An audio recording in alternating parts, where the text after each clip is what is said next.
اس حقیقت کا کوئی انسان انکار نہیں کر سکتا۔ ایک خاتون خانہ کی اصلاح سے پورے گھر کی اصلاح ہوتی ہے، اور گھر کی اصلاح سے قوم کی اصلاح ہوتی ہے۔ بلکہ عرب کے ایک بہت بڑے مفکر نے کہا تھا کہ الام مدرسۃ اذا حذبتها عادت شعبا طیب الاعراق، کہ ماں ایک مدرسہ ہے اور ماں ایک درسگاہ کا نام ہے۔ اذا حذبتها، اگر آپ ماں کو مہذب بنا دیں، ماں کی اصلاح کر دیں تو کیا ہوگا؟ اعددت شعبا طیب الاعراق، تو آپ ایک پاکیزہ قوم کو تیار کر لیں گے۔ اس واسطے یقیناً اس میں خواتین کا بہت بڑا اہم کردار ہے، اور اس کردار کی اسی نہج پر تعمیر کی ضرورت ہے جو رب ذوالجلال نے پسند فرمایا ہے، جس کی تعلیمات رسول اکرم صلی اللہ علیہ وآلہ وسلم نے ہمارے لیے عام فرما دی ہیں۔ موجودہ حالات میں عورت کی تعلیم پر زور تو ہر طرف سے دیا جا رہا ہے، مگر یہ بھی ایک لمحہ فکریہ ہے کہ وہ کون سی تعلیم ہے کہ جس سے عورت کا عورت ہونا محفوظ رہے، اور وہ کون سی تعلیم ہے جس سے عورت اپنے نام سے ہی محروم ہو جاتی ہے۔ علامہ اقبال کہا کرتے تھے کہ جس علم کی تاثیر سے زن ہوتی ہے نازن، جس علم کی تاثیر سے زن ہوتی ہے نازن، کہتے ہیں اس علم کو ارباب نظر موت، یعنی جو علم پڑھنے سے عورت ہی نہ رہے تو اس علم کو علم نہیں کہا جاتا، بلکہ اس کو موت کہا جاتا ہے۔ عورت کے لیے علم وہ علم ہے جس کو پڑھ لینے کے بعد اس کا کردار محفوظ ہوتا ہے، اور اللہ رب العزت کی طرف سے جو اس کو نام دیا گیا ہے اس نام کے تقاضے تب ہی پورے ہوتے ہیں۔ آج ہمارے لیے یہ سعادت افزا لمحات ہیں کہ ہم قرآن مجید کی تعلیمات کی روشنی میں اور آقا دو جہاں صلی اللہ علیہ وآلہ وسلم کے شائستہ اور شستہ افکار کی روشنی میں نسل نو کے لیے اس پیغام کو عام کر رہے ہیں کہ حقیقی کردار ایک خاتون کا کیا ہونا چاہیے، اور اس کو رب ذوالجلال نے کتنی زیادہ عظمتیں عطا فرمائی ہیں۔ قرآن مجید کی سورۃ الاحزاب کی آیت نمبر 32 میں اللہ رب العزت کا فرمان ہے، یا نساء النبی لستن کاحد من النساء، کہ رسول اکرم صلی اللہ علیہ وسلم کی ازواج تم دیگر عورتوں کی طرح نہیں ہو، ان اتقیتن، اگر تم تقوی اختیار کرو، فلا تخضعن بالقول، اور بات میں تم نرمی پیدا نہ کرو، فیطمع الذی فی قلبہ مرض، اور وہ بندہ جس کے دل میں بیماری ہے لالچ کر سکتا ہے۔ یعنی بات کرتے وقت کہ جب کوئی آدمی چیز لینے کے لیے آتا ہے تو پردے سے تم نے اس کو چیز دینی ہے، اور ایک اجنبی کے لیے گفتگو میں لہجہ سخت ہونا چاہیے، وَقُلْنَ قَوْلًا مَعْرُوفًا، اور تم کہو تو پھر بھی اچھی بات کہو۔ اللہ رب العزت نے آقا دو جہاں صلی اللہ علیہ وآلہ وسلم کے سینہ اقدس پر قرآن کریم کو نازل کیا، اور آپ کے کاشانہ کی عظمت کے پیش نظر جو آپ کے گھر میں آپ کی ازواج مطہرات ہیں، اللہ رب العزت نے ان ڈائریکٹ گفتگو فرمائی ہے۔ ارشاد فرمایا، یا نساء النبی، وحی تو نبی اکرم صلی اللہ علیہ وسلم پر نازل ہوئی، لیکن گفتگو براہ راست اللہ رب العزت آپ کی ازواج مطہرات سے کر رہا ہے، اور ان کو یہ احساس دلایا کہ تمہارا مقام و مرتبہ آقا دو جہاں صلی اللہ علیہ وسلم کی نسبت کی وجہ سے عام عورتوں جیسا نہیں ہے، تمہارا خاص مرتبہ ہے، تمہارا خاص مقام ہے، اور اس مقام کے پیش نظر تمہیں عظیم کردار کی ضرورت ہے۔ بولتے وقت آواز کے لہجے میں بھی وہ ادا ہونی چاہیے کہ جس سے پتہ چلے کہ کاشانہ نبوت سے کسی بات کا جواب آ رہا ہے، تاکہ قیامت تک کے لیے تمہاری بیٹیاں جو تمہیں امہات المؤمنین کہیں گی ان کو ایک سبق ملے کہ سید عالم صلی اللہ علیہ وسلم کے عقد نکاح میں جو ازواج آئی ہیں جن کی تربیت رب ذوالجلال نے کی ہے، ان کا جو کردار ہے وہ ہمارے لیے آئیڈیل کردار ہے، ان کا جو چال چلن کا طریقہ ہے وہ ہمارے لیے واضح طور پر زندگی گزارنے کا طریقہ ہے۔ اللہ رب العزت نے سورۃ التحریم کی آیت نمبر 11 اور 12 میں ارشاد فرمایا وَضَرَبَ اللَّهُ مَثَلًا لِّلَّذِينَ آمَنُوا امْرَأَتَ فِرْعَوْنَ کہ اللہ رب العزت نے ایمان والوں کے لیے فرعون کی بیوی کی مثال بیان کی ہے۔ اذ قالت رب ابن لی عندک بیتا فی الجنہ، جب انہوں نے کہا کہ اے اللہ میرے لیے اپنے پاس جنت میں گھر بنا، ونجنی من فرعون وعملہ، اور مجھے فرعون اور اس کے عمل سے نجات دے دے، ونجنی من القوم الظالمین، اور مجھے ظالم قوم سے نجات عطا کر۔ فرعون کا گھر فرعون کی وجہ سے نحوستوں والا تھا، مگر یہ اللہ رب العزت کی قدرت ہے کہ وہاں جو گھر والی تھی اس کو رحمتوں کا محور بنا دیا۔ حضرت آسیہ رضی اللہ تعالی عنہ کا تذکرہ اس آیت میں کیا گیا، اور اللہ رب العزت نے بطور مثال چن کے جن دو خواتین کا ذکر فرمایا ان میں ایک حضرت آسیہ رضی اللہ تعالی عنہ ہیں اور دوسری حضرت مریم رضی اللہ تعالی عنہ ہے۔ دونوں کا تذکرہ اللہ رب العزت نے بڑے عجیب انداز میں کیا ہے۔ اس کا سبب یہ تھا کہ جب حضرت آسیہ رضی اللہ تعالی عنہ نے حضرت موسیٰ علی نبینا علیہ الصلاۃ والسلام کا کلمہ پڑھ لیا تو فرعون نے آپ پر بڑا تشدد کیا۔ جلالین شریف میں ہے کہ حضرت آسیہ رضی اللہ تعالی عنہ کو لٹا کر دونوں قدموں پر اور دونوں ہاتھوں پر کیل ٹھوک دیے گئے،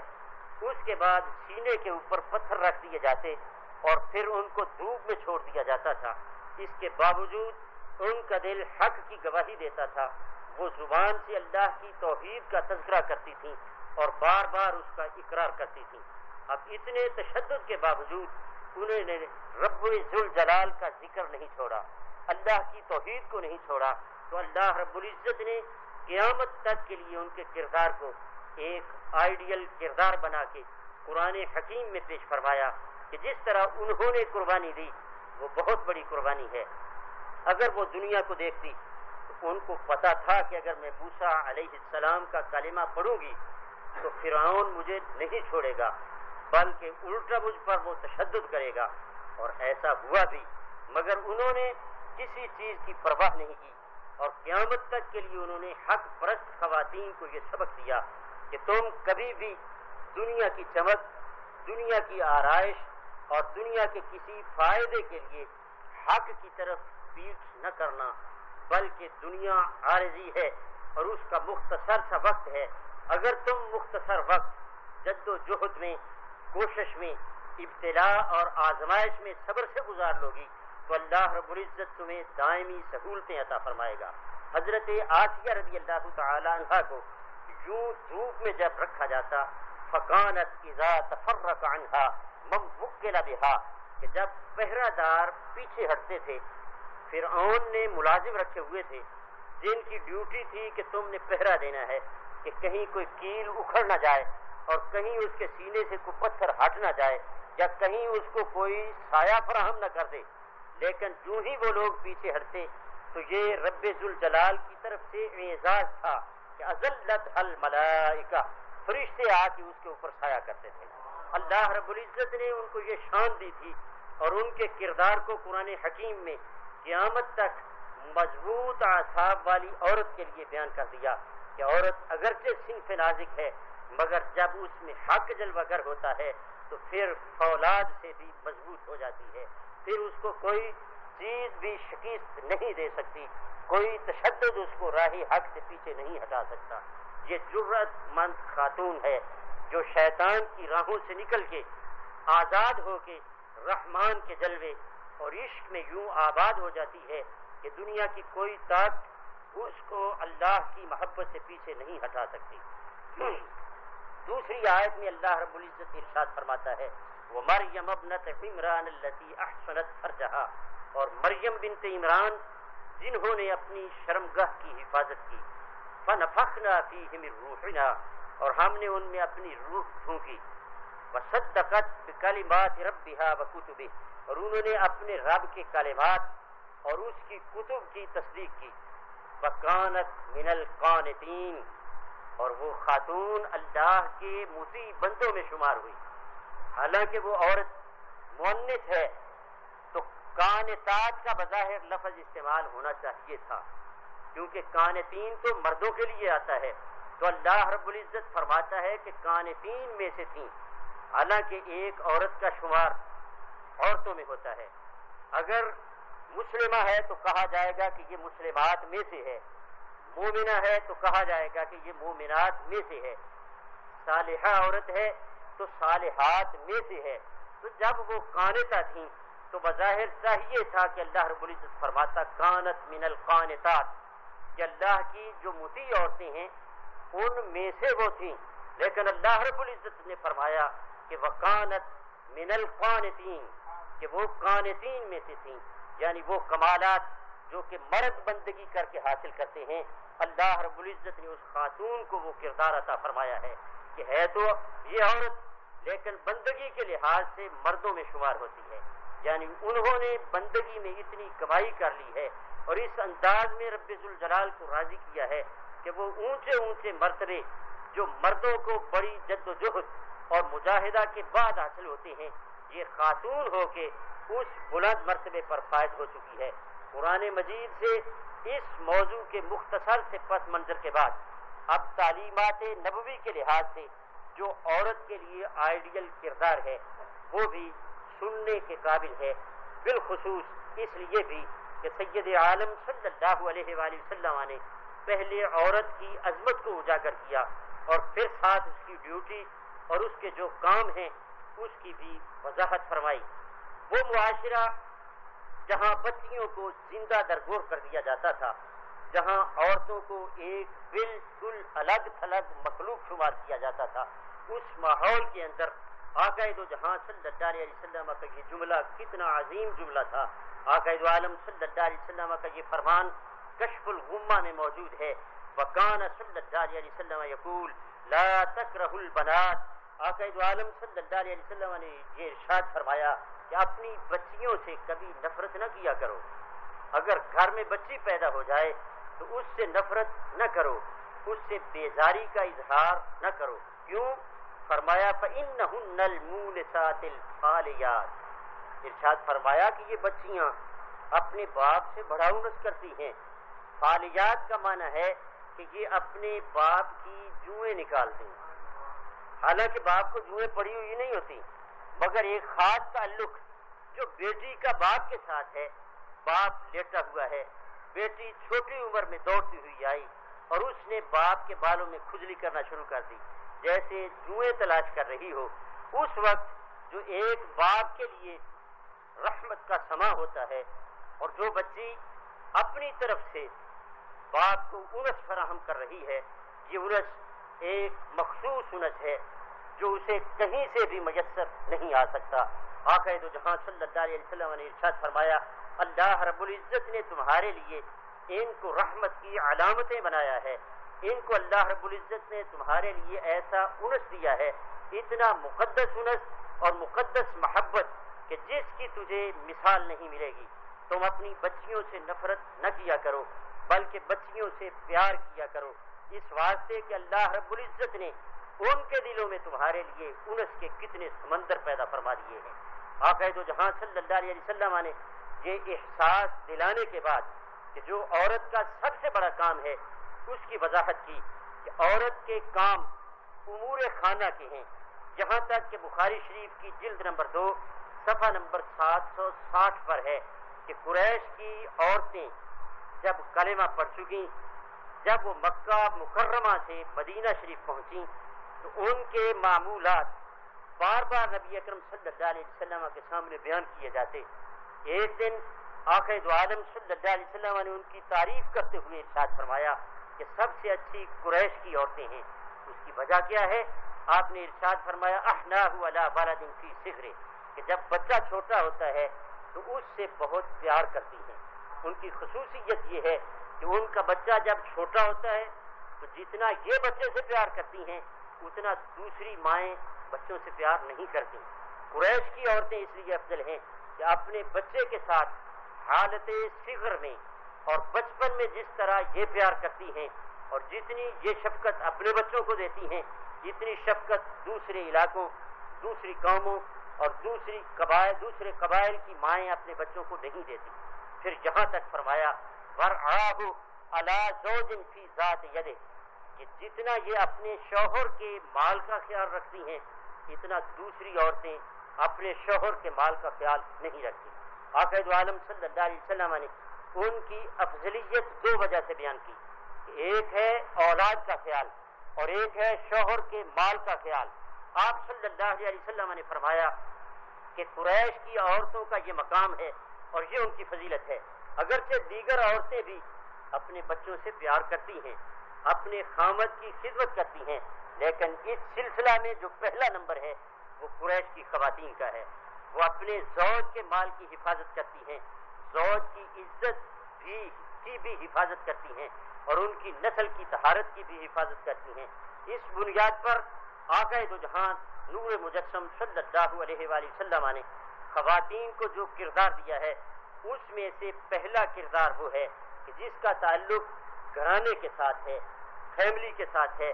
شوہر کے گھر کے ساتھ ہے، شوہر کی اولاد کے ساتھ ہے، شوہر کے رشتہ داروں کے آداب کے لحاظ سے ہے. اس کو آقا دو جہاں صلی اللہ علیہ وسلم نے صرف خانہ داری نہیں کہا بلکہ اس کو دینداری بنا دیا کہ جس وقت شریعت مطہرہ کی روشنی میں ایک خاتون یہ کام کرے گی تو کوئی نہ کہے کہ یہ محض گھریلو خاتون ہے، اصل میں یہی خاتون ہے جو نسل نو کی حفاظت کر رہی ہے، اس کے نیکیوں کے گلشن پر پہرا دے رہی ہے. قال النبی صلی اللہ علیہ وسلم انه ليس من امرأة اطاعت وادت حق زوجها. آقا دو عالم صلی اللہ علیہ وسلم نے ارشاد فرمایا کہ ہر عورت جو اپنے خامد کی اطاعت کرتی ہے، اس کا کہا مانتی ہے، اس کا حق پورا کرتی ہے، وتذکر حسناتہ، اپنے خامد کی صفتیں بیان کرتی ہے، ان کی چغل خوری نہیں کرتی، اپنے خامد کی خوبیاں بیان کرتی ہے، اپنی سہیلیوں کے سامنے یا کہیں ایسا موقع ہو ان خوبیوں کو بیان کرتی ہے. ولا تخونہ فی نفسہ ومالہ، ارشاد فرمایا کہ اس کے مال میں بھی وہ خیانت نہیں کرتی اور اس کی ذات میں بھی خیانت نہیں کرتی. ذات میں خیانت کا تعلق کردار کے ساتھ ہے، یعنی یہ اپنا کردار ستھرا رکھتی ہیں اور اس کے مال کی بھی حفاظت کرتی ہیں. تو اس عورت کو کیا ملے گا؟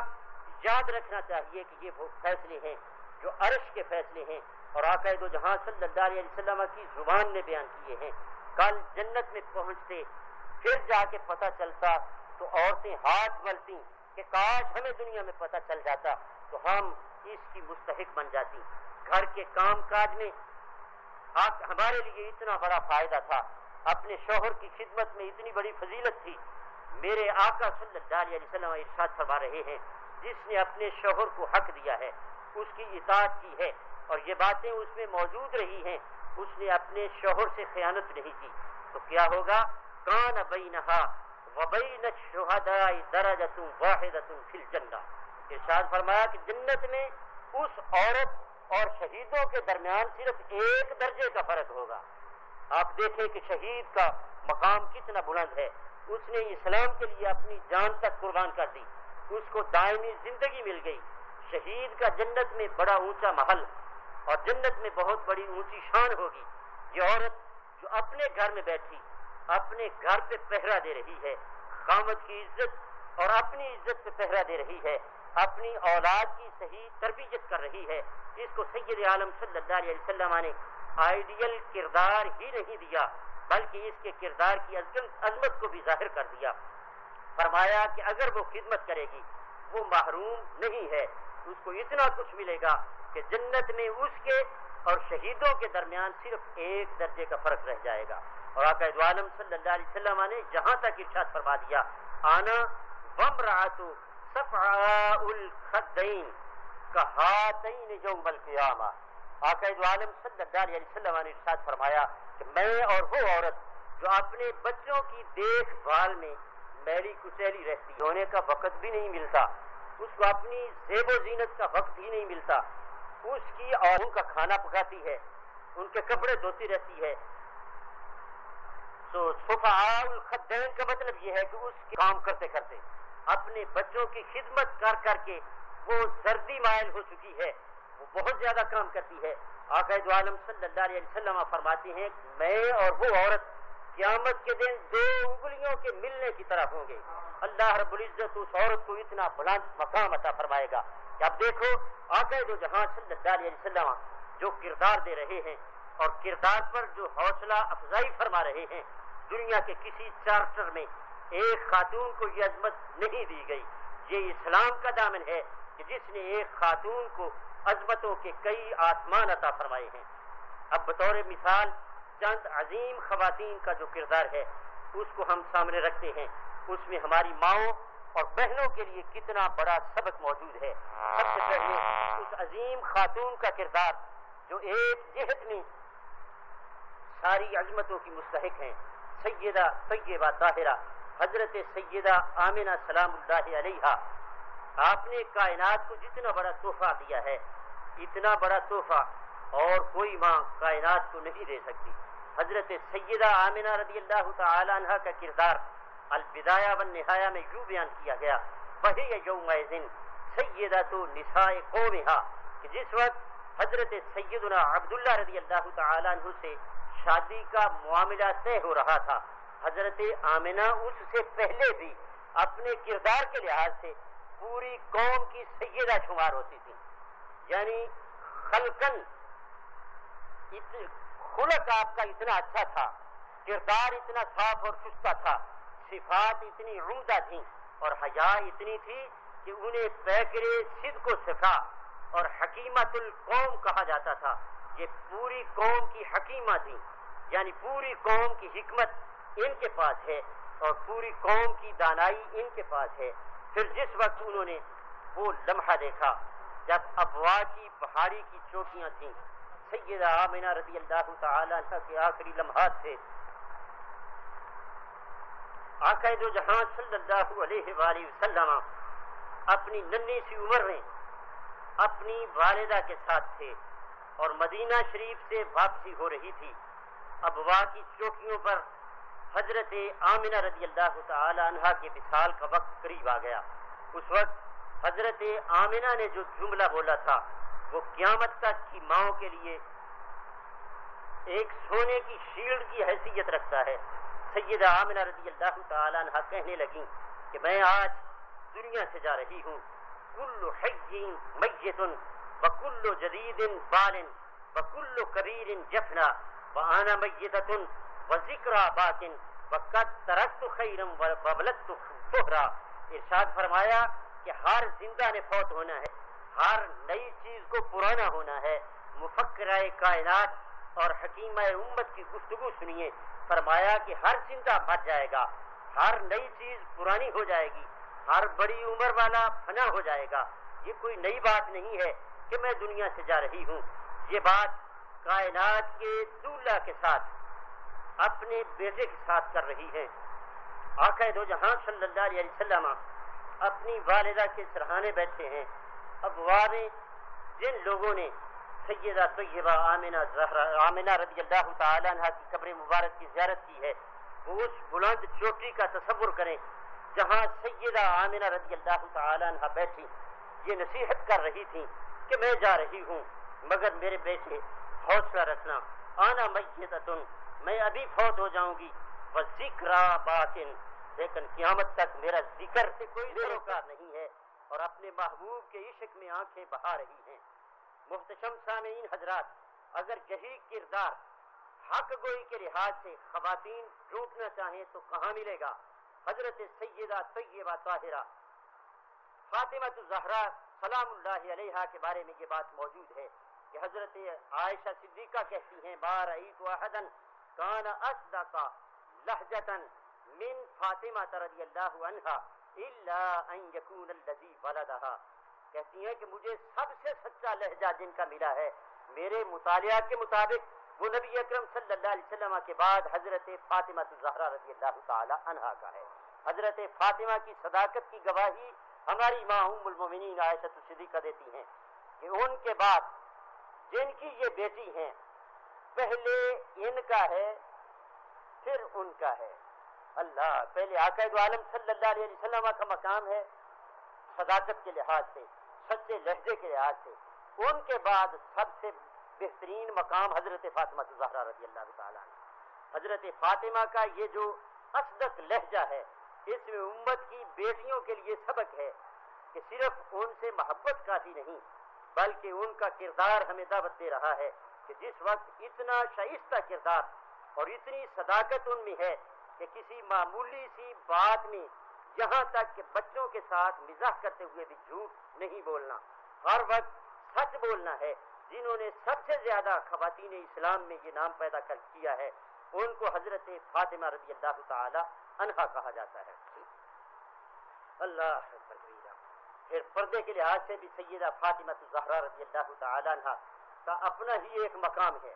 جو ان کے فضائل و مناقب میں انشاءاللہ بیان ہوگا. علامہ اقبال بھی ان کے کردار کی طرف اشارہ کرتے ہوئے امت مسلمہ کی خواتین کو مخاطب کرتے ہوئے کہتے ہیں کہ اگر پندیز درویش پذیری ہزار امت بمیرد تو نویری, کہ اگر مجھ جیسے درویش کی نصیحت کو مان لے تو پھر ہزار قومیں دن صفحہ ہستی سے مٹ سکتی ہیں, اے خاتون مسلم تو نہیں مٹ سکتی. اگر پندیز درویش پذیری ہزار امت بمیرد تو نہ میری بطول باش پنہا شو ازیں اس در آغوش شبیر بگیری. فرماتے ہیں کہ تو حضرت فاطمہ الزہرا رضی اللہ تعالی عنہا کی طرح دنیا سے کٹ کر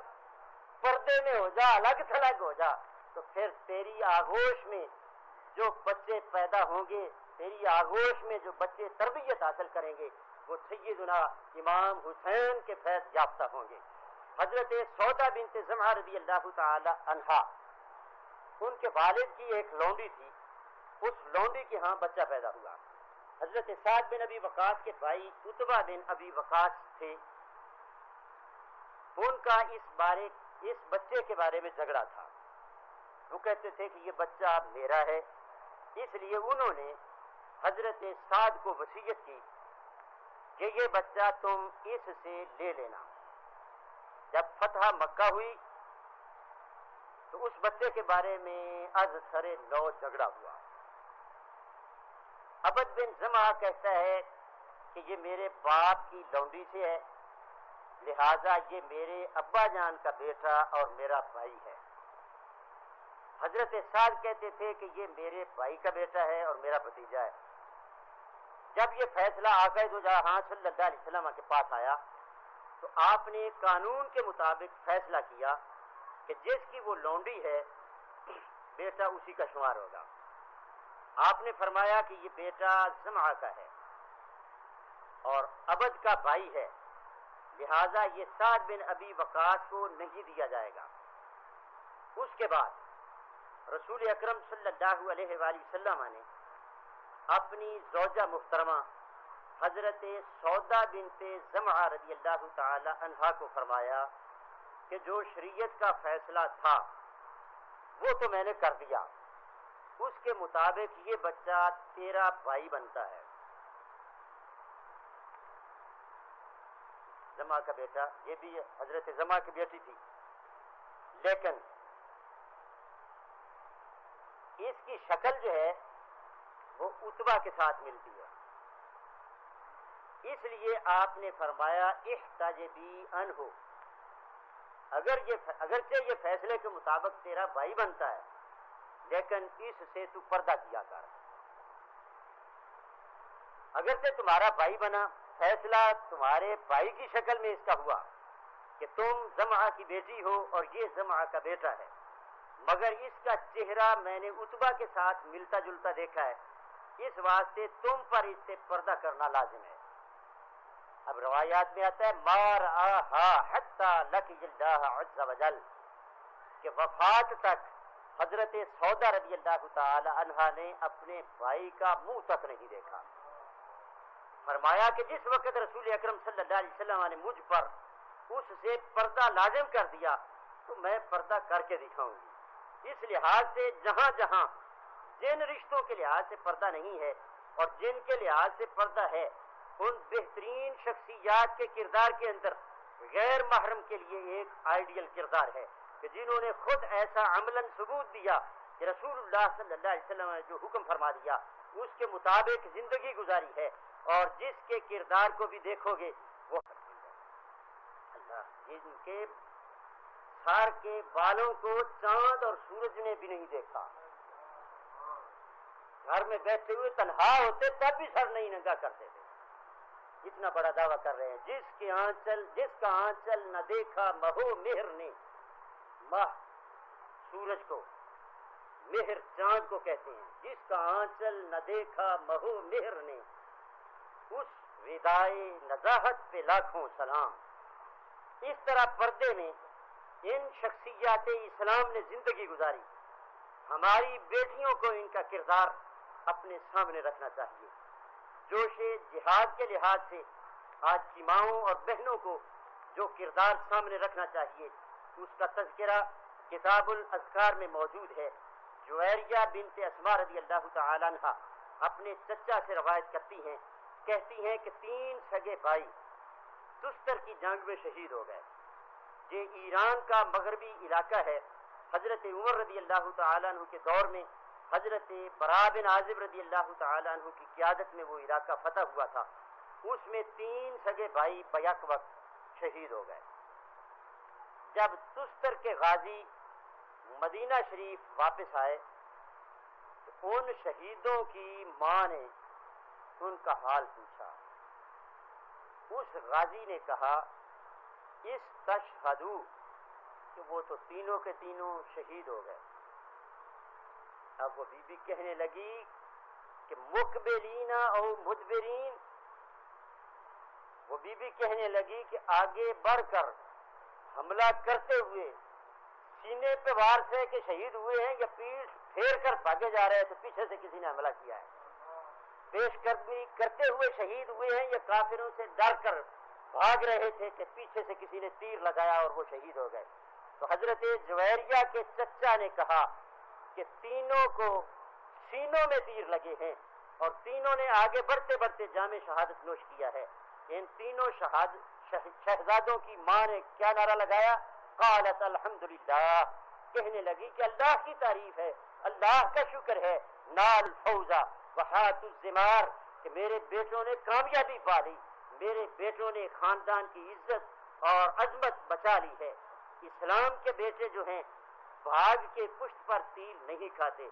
یہ سینے میں تیر کھاتے ہیں۔ یہ ایک ماں کا کلیجہ ہے جس نے 3 جگر پارے اسلام کو دیے ہیں۔ وہ ایسی نہیں ہے کہ وہ اپنے بیٹوں کی شہادت پہ روتی رہے اور اپنے بیٹوں کی شہادت کو مرثیہ بنا دے، نہیں نہیں، اس کا کردار ایسا ہے کہ 3 سگے بیٹے اسلام کو دے دیے ہیں اور پھر بھی اللہ کا شکر بھی ادا کر رہی ہیں کہ وہ تینوں آگے بڑھتے ہوئے راہ حق کے مسافر بن گئے ہیں۔ اللہ اکبر کبیرہ۔ اللہ رب العزت ہم سب کو اس حسین کردار کے لحاظ سے آگے پیغام پہنچانے کی توفیق ارزانی فرمائے۔ بالخصوص ہمیں اپنی خواتین کو یہ پیغام پہنچانا چاہیے، وہ بھی آگے اس پیغام کو پہنچائیں، تو پھر یہ وہ ایک منصب ہے جو عورت کا ہوتا ہے وہ بھی ادا ہو جائے گا۔ حضرت رابعہ رضی اللہ تعالی عنہ حج کرنے کے لیے گئیں، واپسی پہ آ رہی تھیں تو ان کا اونٹ مر گیا۔ اللہ کے ہاں ان کا کتنا بڑا مقام اور مرتبہ تھا، بہت زیادہ عبادت گزار تھی۔ جب اونٹ مر گیا تو کہنے لگی ہاکذا فعل الملوک عبیدہم ضعفا، کہنے لگی کہ کیا بادشاہ اپنے کمزور غلاموں سے ایسا سلوک کرتے ہیں؟ اللہ اکبر کبیرہ۔ اللہ، یہ ناز یہ انداز ہمارے نہیں ہوتے، جھولی میں اگر ٹکڑے تمہارے نہیں ہوتے۔ اس ناز سے اللہ کی بارگاہ میں عرض کر رہی ہیں اللہ اکبر کبیرہ، اللہ اکبر کبیرہ۔ کہنے لگی ہاکذا فعل الملوک وعبیدہم ضعفا، کیا بادشاہ اپنے کمزور غلاموں سے یوں ہی کرتے ہیں؟ لقد دعوتنی دعوتنی الی زیارت بیتک، کہ تو نے خود ہی تو اپنے گھر کی زیارت کے لیے بلایا ہے، میں وہاں گئی اور واپس اپنے گھر نہیں پہنچی کہ میرا ما تمت رابعۃ کلامہا حتی عادت الحیات، ابھی ان کے یہ جملے پورے نہیں ہو پائے کر دیا۔ جس وقت وہ اس کردار میں لے آتی ہے جس کا تذکرہ ہم آج کر رہے تھے، تو اس کو بالآخر یہ مرتبہ ملتا ہے کہ اللہ کے نزدیک اس کا بہت بڑا بلند مقام اور مرتبہ ہو جاتا ہے۔ آغوش میں زمین کی سویا ہوا ہو سبزہ، آغوش میں زمین کی سویا ہوا ہو سبزہ، پھر کے جاڑیوں میں پانی چمک رہا ہو، پانی کو چھو رہی ہو جھک جھک کے گل کی ٹہنی،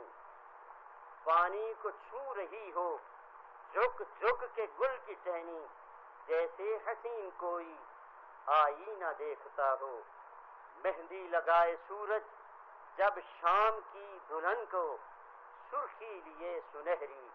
ہر پھول کی قبا ہو، راتوں کو چلنے والے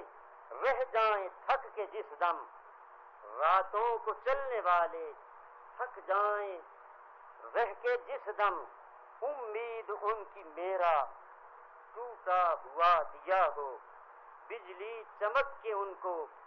کٹیا میری دکھا دے، جب آسماں پہ ہر سو بادل گھرا ہوا ہو، پچھلے پہر کی کوئل وہ صبح کا مؤذن، پچھلے پہر کی کوئل وہ صبح کا مؤذن، میں اس کا ہم نوا ہوں وہ میری ہم نوا ہو، پھولوں کو آئے جس دم شبنم وضو کرانے، رونا میرا وضو ہو نالا میرا دعا ہو، اس خاموشی میں جائیں اتنے بلند نالے، اس خاموشی میں جائیں اتنے بلند نالے، تاروں کے قافلوں کو میری صدا ورا ہو، ہر درد مند دل کو رونا میرا رلا دے، اللہ کرے ہر درد مند دل کو رونا میرا رلا دے، بے ہوش جو پڑے ہیں شاید انہیں جگا دے۔ اللہ رب العزت ہمیں توفیق عمل عطا فرمائے، اپنا اپنا کردار اپنی جگہ پر